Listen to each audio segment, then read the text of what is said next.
So it's no secret Fantasy Life I for Nintendo Switch 2, PlayStation 5, and the PC is doing really, really well. It's already sold over 500,000 copies. I have a feeling by the time the Switch 2 comes out, it might be 1 million copies. So anyway, over on NintendoLife.com, shoutouts to them, they have a post here showing that it is getting a Nintendo Switch 2 upgrade, but unfortunately, it's one you have to pay for. But it's not a lot of money. So anyway, let's go over to their website and let's see how much it's going to cost to upgrade Fantasy Life I, The Girl Who Steals Time for Nintendo Switch 2. Alright, so here we are. It says Fantasy Life I gets Switch 2 release date with paid upgrade path for Switch 1 players. I really hope it gets a physical release. I don't want to double dip, but I might for this game because I really, really like this game. And it says it's coming on launch day, so next week we get an upgrade. That's super cool. Alright, so let's read this real quick. It says, Switch 2 release date has been shared by Level 5, and it's very, very soon, as in new console's launch day of the 5th of June, 2025. Man, there's so many games I want to try out on the Switch 2 day one. That's going to be a fun day. It says, now a bunch of you may already be playing the game on Switch. It only just launched on the 21st of May after all, but fear not. You'll be able to upgrade your Switch version to the Switch 2 version for $2.59 US dollars and $2.27 what is that, British pounds, or your regional equivalent. So for less than $3 you can upgrade the game. That's why even bother charging? It's such a low cost. Hey, I'm not complaining that it's low. I was just like, why even? Okay, but that's peanuts. If you can't afford less than $3 for an upgrade, then why do you have the Switch 2? Anyway, if you've been holding off for the Switch 2 release, according to Level 5, the price is essentially the same as the Switch 1 plus upgrade path version, so $62.58. That's so weird. That is so weird. We'll let you know when the eShop page goes live. And it doesn't say anything about a physical release, but I was really hoping we'd get one. The game has been roaring success in its release, and the Switch 2 version looks to be cleaning up a lot of small issues we have with the current Switch 1 version. Level 5 has detailed what the Switch 2 edition on its website, along with a couple of comparison shots. So it says it'll have reduced load times. I've been playing it. Load times aren't that long. Like, it has load times, but it's not crazy like some other games. It says enjoy smoother scene transitions and faster game launches for a seamless experience. Improved graphics and frame rate, that's a big one. Visuals are more beautiful and animations more fluid than before. Now, I was going to get this on the PlayStation 5, but I heard early on that they were going to get a Switch 2 upgrade.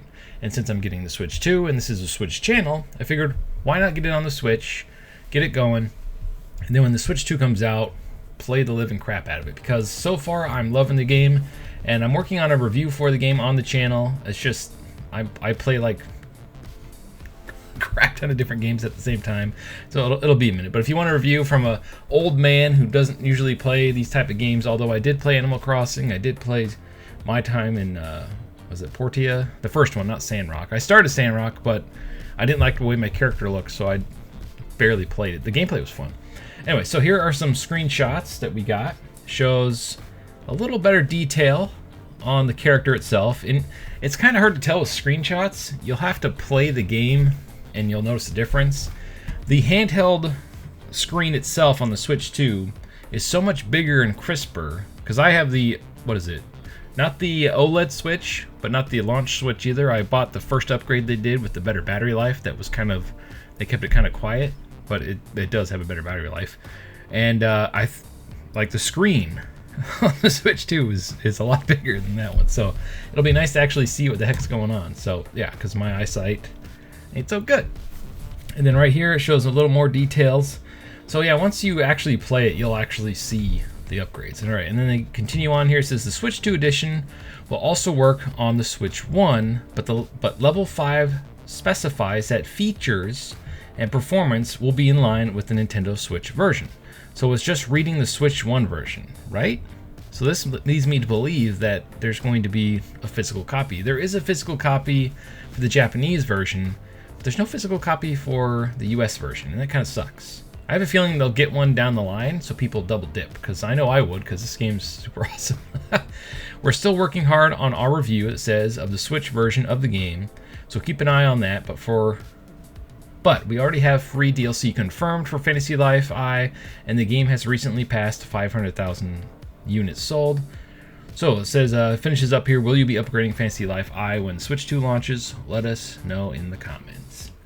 Yes, I will be upgrading. One of the main reasons I bought it on the Switch instead of the PlayStation 5, because I also play a lot of games on PlayStation, is because I'm getting the Switch 2 day one. I actually got a pre-order in. I was pretty shocked about that. I didn't think I'd get one. So what's funny is I wasn't even going to start this channel unless I could for sure get a Switch 2 on launch day, and I managed to get one. So I'm like, sweet, I'm going to make a Switch channel. Why not? So anyway, keep an eye on the channel. I'll be showing it off day one along with a bunch of other games. I actually got the launch day the day before and launch day off, so we'll be making a lot of content on the channel. I've been kind of just trying to figure out what kind of content you guys like, because there's so many of us that cover Nintendo news. I mean, NintendoLife.com, they're really good. You got Nintendo Prime, Player Essence, Spawnwave, RGT85, all these big YouTubers that cover the news, and they're on it like that because that's their job. For a guy like me, where I work 8 to 10 hours a day and then come home and try to catch up, it's just not gonna, I'm always gonna be late to the game. And it's the same thing with my other channels, but I've managed to carve out my own little groove here by doing my own thing. So I'm just gonna focus on stuff that interests me, cover news like this that interests me on a game I'm really enjoying. So if you want unique stuff, unique coverage for the Nintendo Switch, not what all the other guys and big boys are doing, but unique games that maybe the big guys aren't covering, stick around. Subscribe to the channel. Anyway, thank you for watching, and stay frosty.